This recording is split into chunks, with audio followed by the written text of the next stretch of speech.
Bonjour, bienvenue à chacun pour ce temps de culte du premier jour de l'année. Plus forte que nos tristesses, aujourd'hui éclate notre joie.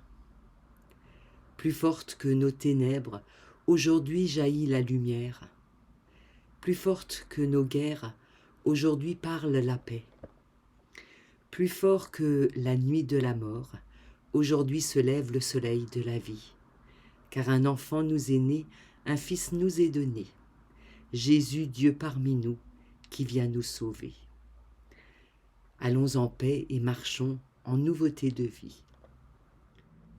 La lecture de l'Évangile nous vient de Luc au chapitre 2 cette semaine. C'est une partie du récit de la naissance de Jésus et des témoins les bergers. Lorsque les messagers furent repartis vers le ciel, les bergers se sont concertés. Allons jusqu'à Bethléem et voyons ces choses que le Seigneur nous a fait connaître. Ils se sont dépêchés et ont trouvé Marie, Joseph et l'enfant couché dans l'étable. Après l'avoir vu, ils ont fait savoir les choses qu'on leur avait dites sur l'enfant. Tous ceux qui entendaient les bergers étaient dans l'étonnement. Marie retenait soigneusement toutes ces choses et elle les méditait.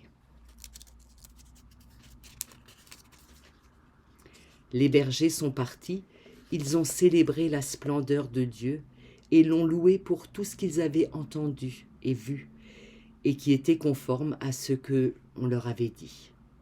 8 jours passèrent, il fut circoncis et nommé Jésus, le nom désigné par le messager avant qu'il ait été conçu. Les évangiles savent être frustrants. Souvent, les informations manquent et on aimerait en savoir plus sur la manière dont Jésus fait des miracles, par exemple. Dans cette période de l'année, les récits de la naissance de Jésus sont un peu frustrants aussi. D'abord, il n'y a que 2 évangélistes qui parlent de la naissance de Jésus, Matthieu et Luc. Marc et Jean, visiblement, ne leur donnent pas d'importance. Ça ne les intéresse pas de savoir comment ou où est né Jésus. Matthieu, vous le savez, raconte la visite des mages, de ces sages venus d'Orient. Et immédiatement, on comprend, dès les premières lignes en fait de son évangile, qu'il va mettre l'accent sur l'universalité, sur le fait que Jésus est venu pour tous les peuples. Luc, quant à lui, met en scène des bergers. Là aussi, une option de départ, une option théologique, une clé de lecture bien différente des autres évangélistes. Luc, d'emblée, place les pauvres, les petits, les oubliés, ceux à qui on ne fait pas attention, ceux qui sont éventuellement méprisés. Les bergers font partie de cette catégorie-là. Immédiatement, Luc nous dit que ce sont eux qui vont être importants, les petits. Et en définitive, les bergers sont les premiers témoins de Jésus. Mais un point réunit Matthieu et Luc, l'absence, ou en tout cas le peu d'informations qu'on a sur la naissance de Jésus à proprement parler. On a en revanche des tas d'informations sur le contexte dans lequel prend place cette naissance et surtout la réaction que produit cette naissance. Le déplacement, que ce soit des bergers ou des mages, on comprend bien que la naissance produit ce déplacement. Et on a l'impression qu'en fait les évangélistes mettent l'accent sur ça, sur ce que produit la naissance et pas sur la naissance à proprement parler. Mon collègue, le pasteur James Woody, a proposé une prédication aussi sur ce texte de Luc et il présente les pouvoirs en place au moment de la naissance de Jésus. Il nous dit qu'en fait, il y a 3 pouvoirs qui gouvernent l'ensemble des sociétés humaines, quoi qu'il en soit, et en fait, elles se trouvent ici présentées dans le récit de la naissance de Jésus. 3 fonctions. D'abord le pouvoir religieux qui est ici représenté par les anges, les messagers de Dieu. Le pouvoir civil, la force militaire qui est représentée par l'empereur, le gouverneur Quirinius. Et puis on a le pouvoir du peuple, le pouvoir agricole, le pouvoir de la production qui est représenté par les bergers. Le monde, dit James Woody, est mis en ordre par ces trois ensembles, par ces trois pouvoirs, et il s'appuie sur le chercheur Georges Dumézil pour appuyer cette thèse. Et on réalise, James Woody nous fait réaliser qu'en fait, à ces trois pouvoirs qui font tourner le monde en quelque sorte, s'ajoute un autre pouvoir complètement inattendu et en fait absolument inutile, qui est représenté non pas par un homme, mais par une femme, à savoir Marie. Là où on attendait que ce soit Jésus qui, d'une manière ou d'une autre, intervienne et fasse basculer l'histoire, en fait, c'est un personnage presque secondaire, Marie, qui va donner une touche, quelque chose en plus. Chez Luc, vous le savez, Marie n'est pas un personnage secondaire, muet ou soumis. Elle a été mise en scène dans tout le premier chapitre et on a bien compris que Luc lui donnait une place particulière.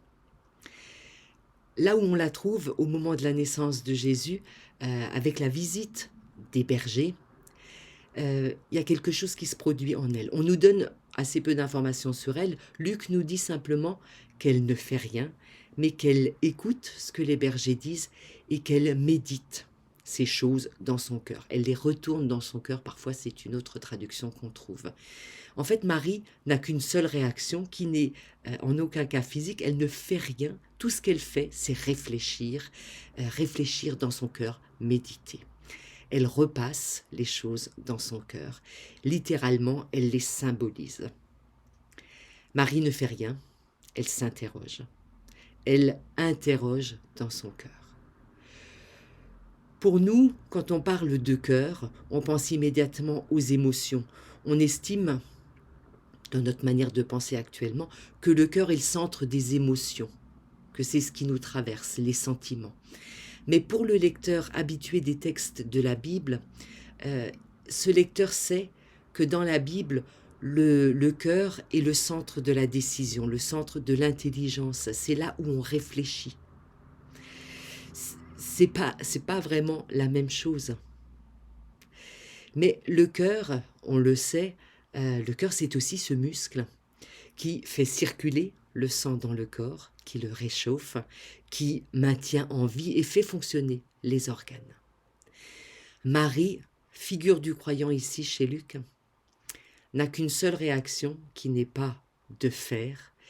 Elle a une seule réaction qui est intérieure. Quand d'autres traversent le pays comme les bergers, quand certains comptent leur puissance militaire et humaine, quand d'autres encore parlent au nom de Dieu, donnent des indications sur la manière dont il faut vivre quand on est croyant, Marie, elle, fait le choix de ne rien faire. En fait, Marie pose la question du sens. Elle interpelle les puissances en jeu, ces trois fonctions de ceux qui font tourner le monde. Elle interroge cette triple fonction. Aux gouvernants, elle demande à quoi bon un recensement. Aux messagers de Dieu, elle demande quelle parole vous dites de la part de Dieu. Aux producteurs, aux agriculteurs, aux bergers, elle demande quel intérêt de produire encore et encore. Avec cette figure du croyant, Luc nous interpelle nous aussi en ce début d'année ce que nous faisons, pourquoi le faisons-nous? Quel symbole porte chacune de nos actions, en particulier celles que nous mettons en œuvre au nom de notre foi? Réfléchir au sens de notre travail, de nos engagements, de nos études, de nos relations, oui, c'est la question que nous pose Marie. Il y a là une vraie interpellation personnelle qui trouve tout à fait sa place en ce début d'année. Ces questions méritent d'être posées à chacun de nous du point de vue personnel, et on peut chacun y répondre. Quel symbole traverse nos actions, notre manière d'être et de faire? Mais si la question est individuelle et personnelle, je crois qu'elle se pose aussi à notre communauté. Quel symbole dans nos projets d'église, dans nos événements, dans chacun de nos groupes paroissiaux en définitive? Pourquoi est-ce que nous mettons en œuvre toutes ces activités en paroisse? Est-ce que c'est dans le but de faire grossir la communauté paroissiale, de la rendre plus nombreuse? Est-ce que on pense qu'en devenant plus nombreux, on devient plus fort?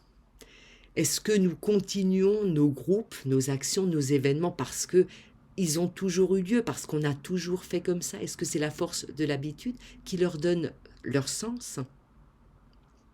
Où est le cœur de notre action? C'est la question que nous pose Marie.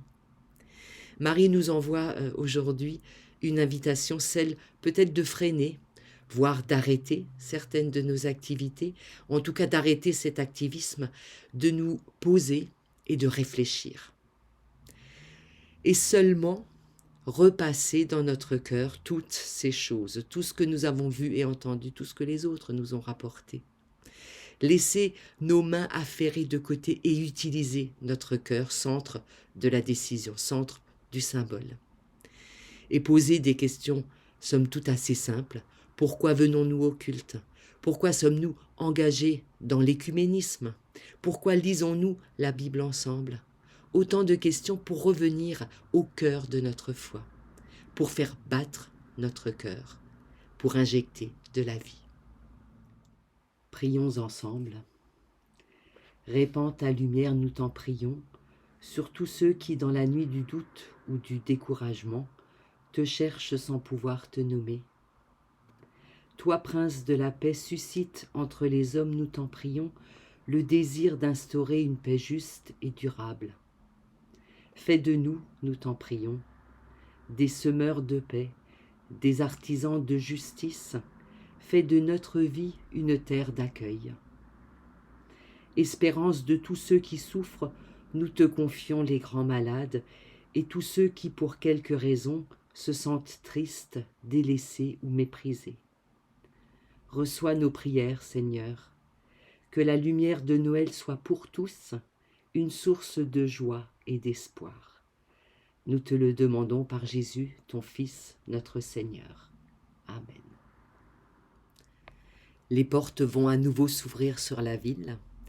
Nous allons retrouver les visages connus, les foules de la rue, la maison familière, la peine des malades, la joie des enfants, la solitude peut-être, la vie comme elle est.